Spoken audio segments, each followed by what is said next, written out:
Welcome to another brown bag lunch program at the Danish Immigrant Museum. My name is Tova Brandt. I'm curator of exhibitions here, and we have been so fortunate this year so far to be able to draw on the talents of our current interns in presenting these programs. Their projects here, their own work experience have really made a great schedule of programs for these brown bag lunches, and that continues today with our current collections assistant, Brittany Deeds, who will do today's program called A Common Thread. She has been with us since last June, actually, working specifically with our textile collection and going piece by piece, which she'll describe a little bit more in detail in her presentation. We are thrilled that we were able to support her work here with a grant from the state of Iowa's Historical Resources Development Program, HRDP, and so we want to put a shout out to them and thank them for their support. But Brittany has been uncovering both some wonderful textiles and the stories behind them, so we wanted her to share some of those today.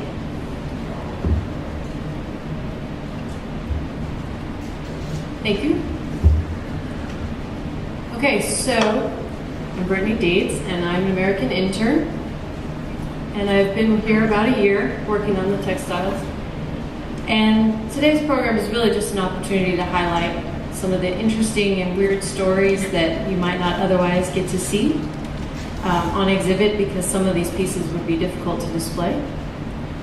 And I'm also going to give credit to Julie Anderson, the Danish intern. She's going to be helping me at the end of the program. She's going to do some explaining of Danish culture versus American culture. So, a little bit about me. I'm a graduate student working towards my master's in public history with a certificate in museum studies from Indiana University, and I'm working in the collections department with the curator of collections and registrar Angela. This photograph was taken of us at the Durham for the Ethnic Holiday Festival, and I think those are Lithuanian folk costume cutouts we're standing behind.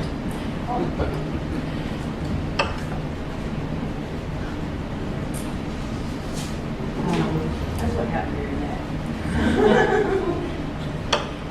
And the textile inventory is really just part of a larger inventory. The Danish Immigrant Museum has approximately 35,000 artifacts in its collection, and textiles are about 1,800 of those, roughly. So it's a significant part of the collection. And you can see we did some arranging of the shelves. We got a new shelving unit, and there's Julie helping out with moving some of the boxes. And the textiles that we have cover just a really wide spectrum. We have feather mattresses, folk costumes, horsehide blankets, military uniforms, altar cloths, doilies, and everything else.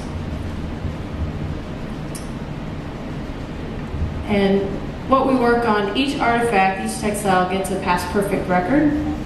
And what we need to do for the past perfect record is take photographs and measurements, and then we write a detailed object description, which is basically a verbal picture of the artifact. We do a condition report.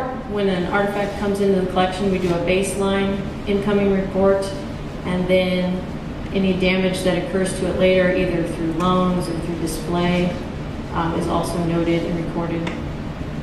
And last but not least is the provenance, or the history of the object. Who owned it? How was it used? When was it used? How did it get passed down through the family? And how did it end up in our hands? So, I'd like to show you what a past perfect record looks like. This is an altar cloth that was used at St. Stephen's Evangelical Lutheran Church in Chicago, Illinois. And you can see here in the record, we have the written description of what shape it is and what the embroidery looks like. Over here, under this tab, you can see there's the condition report. This particular altar cloth was chewed by a squirrel. It's a long story. So I made note of all the different size holes that occurred, and where the missing linen pieces were.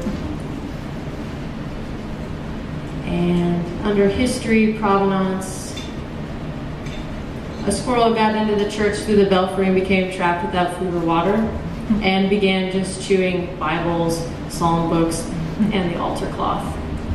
And the donor, she couldn't bear to throw it away, so she took it home and hid it in her attic for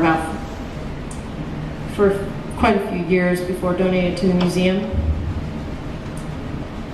And what we're also able to do, here's some photographs taken.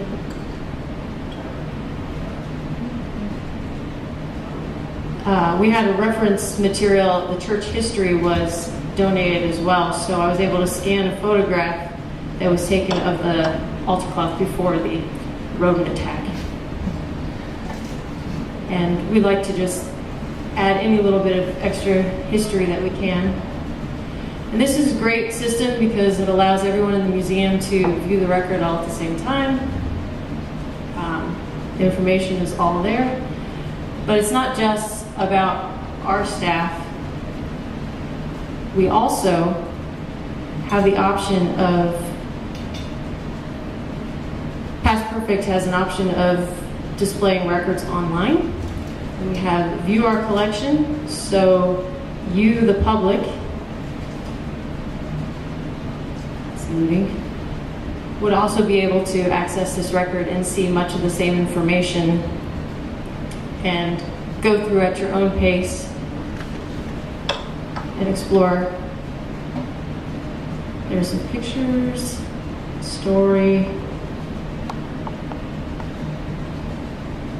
So that's a great option, especially because we're a national museum and a lot of our audience is on the coast or even in Denmark. So access for all.